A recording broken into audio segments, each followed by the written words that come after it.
La plupart des routes dans la ville de Douala sont un véritable calvaire pour les populations. Nous sommes à Deido, dans le premier arrondissement de la ville de Douala. Ici, les propriétaires de véhicules et mototaxis souffrent en longueur de journée à cause de nombreux nids de poules et crevasses qui jonchent la route. Ce qui concerne l'état de la route à Douala, presque partout, hein, les routes sont mauvaises. Ça nous casse d'avoir la moto, ça crée aussi beaucoup d'embouteillages dans la ville. L'état de la route, ça nous cause les accidents. Parfois même nos roulements qu'on achète, on ne fait même pas 2 semaines avec, c'est déjà gâté. Ce mauvais état de la route dans de nombreux quartiers de la ville a un véritable impact sur la vie de ses usagers. Beaucoup de problèmes. Nous qui habitons au centre-ville, par exemple, comme ça, là, quand l'eau stagne, les moustiques, il y a les maladies, les moustiques, il y a beaucoup d'autres choses. Pour les uns, tout part d'une mauvaise gestion de la part du gouvernement. Et pour les autres encore, la cause se situe au niveau d'un travail mal fait. Il serait mieux de faire un mélange, comme dit Bitume, avant d'adhérer. Mais lorsqu'ils aspergent le goudron, avant de verser la porcelaine, au bout de quelques jours, dès que la pluie passe dessus, ça va s'arracher. En attendant que les mesures soient opérationnelles, les populations sont appelées à supporter la situation, quoique celle-ci ne leur soit pas favorable.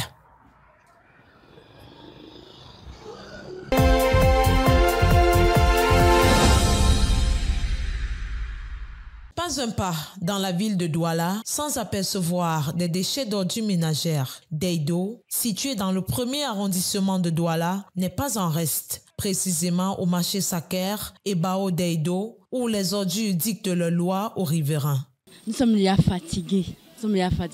Les gens qui viennent de loin versent jusqu'à, on dit même de verser là-bas de l'autre côté. Ils sont là toujours de verser cela en route, jusqu'à ce que le voisin même parle même. Ils sont toujours là verser cela, mais nous sommes déjà fatigués.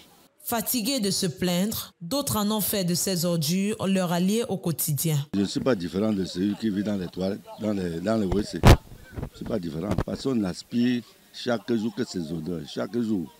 Et quand ça reste fermenté, lorsqu'on veut même bouger, ils disent qu'on enlève. L'odeur est nauséabonde. Tous les genres d'ordures sont là. Certains gens qui font le ça dans les seaux reviennent verser là. Et c'est nous qui aspirons ça au quotidien. Tu m'as dit que tu ne peux même pas dire que ça provient de telles choses. Non. On peut dire que peut-être c'est déjà devenu une partie de nous-mêmes. Ignorant les différentes maladies auxquelles ils peuvent être exposés, les habitants du quartier d'Eido ne peuvent que vouer le sort aux médecins. Toutefois, de fortes mesures devraient être prises afin d'assurer un bien-être aux populations de cette zone.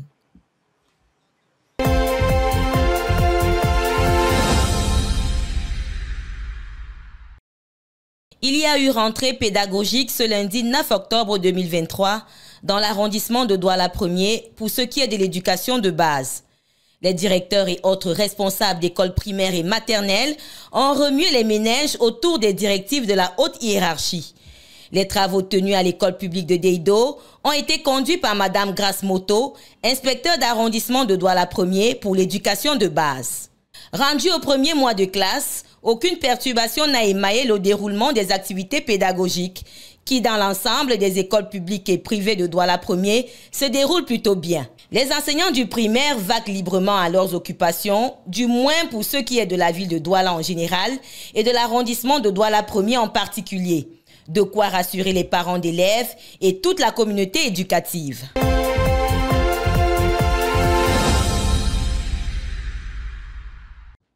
Le premier mois de classe vient d'être consommé au Cameroun. Il n'aura pas été une balade de santé, surtout pour ce qui est de l'enseignement secondaire. Des menaces sécessionnistes dans le nord-ouest et au sud-ouest du pays, les revendications des enseignants sous les labels OTS et OTA ont ponctué ce premier mois de classe dans l'enseignement secondaire. Ce qui perturbe sérieusement le suivi pédagogique des élèves. Les dialogues se succèdent, les menaces fusent, les décisions administratives se multiplient, le ton reste ferme, mais les enseignants ne décollèrent pas. Très peu dispensent effectivement les cours. Si dans les lycées, le climat demeure rigide, au privé par contre, les enseignements se poursuivent normalement. Ici au lycée bilingue de Deido, nous apprenons sous anonymat que seuls les vacataires dispensent effectivement les cours. Des salles de classe sortent des cris des enfants, visiblement abandonnés par leur encadreur.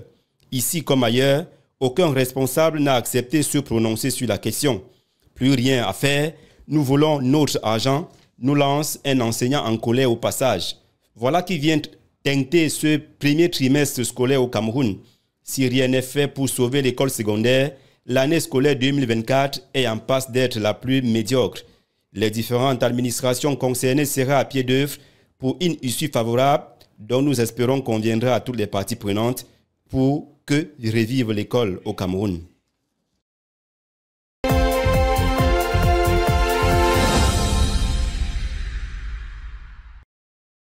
Depuis quelque temps, l'on observe une recrudescence des coups d'État sur le sol africain. Le dernier feuilleton en date, le Gabon dans la sous-région Afrique centrale, après l'Afrique de l'Ouest. Une situation qui a mené à s'interroger sur le modèle de gouvernance africain. Géostratège, Charlie Kenyé fait savoir tout d'abord que le système de gouvernance pratiqué en Europe n'est pas usuel pour l'Afrique. Il s'insurge d'ailleurs quant à la politisation des faits. Pour lui, l'Afrique connaît un problème majeur de souveraineté de ses États, ce qui ne permettrait pas de parler de putsch, mais de restauration de l'État. Parce que pour parler de putsch, de junte, il faut déjà qu'on s'assure que nous, en Afrique, alors que les États dont on fait allusion sont des États souverains. Et à mon humble avis, je pense que non.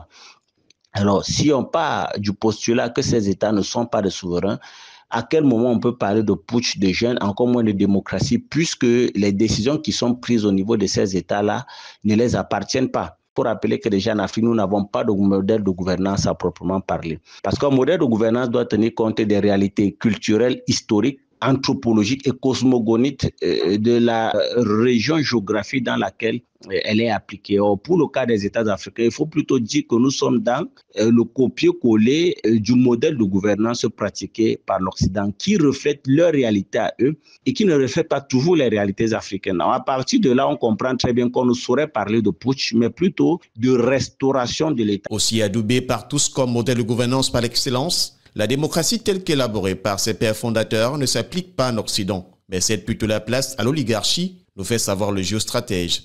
Pour ce faire, il souligne qu'il serait difficile que ce modèle de gouvernance fait pour l'Occident ne soit appliqué en Afrique. Il faut dire déjà que la démocratie que pratiquée par l'Occident ne peut s'appliquer en Afrique. La démocratie en elle-même, son essence africaine, avec ce que j'appelle l'Abraham. Mais la démocratie occidentale, vue par les pères de cette conception, on parle ici d'Abraham Lincoln, c'est-à-dire le pouvoir du peuple par le peuple pour le peuple, n'est véritablement pas pratiqué en Europe ou alors en Occident. Si vous prenez le cas des États-Unis, de ce côté-là, nous avons la démocratie qui aujourd'hui est une forme d'oligarchie par l'oligarchie pour l'oligarchie. Il y a la question de savoir quel modèle de gouvernance pour l'Afrique.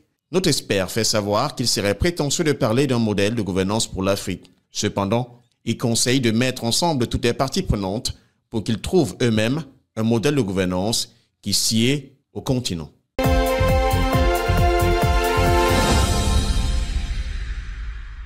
Descendu aux enfers de la 2e puis la 3e division camerounaise de football, peu après 1970, année de son dernier sacre local, le Oris Football Club de Douala n'a plus su remonter la pente. Pourtant, l'équipe mythique du championnat local dans laquelle évoluait le légendaire Samuel Mbappé-Lépé, Di Maréchal, Jean-Pierre Tokoto, Moukoko de Confiance ou encore Samuel Koum, est la première à offrir au Cameroun son tout premier sacre continental, la Ligue des clubs champions de la Confédération africaine de football de 1965, organisée à Accra au Ghana. Fondée en 1927 sous l'effigie colorée de violet et jaune, les Orixiens ont aussi connu un grand succès dans les compétitions locales. Quintuple champion du Cameroun 1961, 1963, 1964, 1965 et 1967, le club compte également dans son musée virtuel 3 coupes nationales glanées en 1963, 1968 et 1970. Un palmarès élogieux d'antan qui fait de Oryx une référence footballistique au pays des Lions indomptables. À l'aube d'une nouvelle saison sportive, l'équipe du canton bonabérien s'est-elle suffisamment armée pour se frotter au meilleur de la Ligue 2 régionale? La question demeure.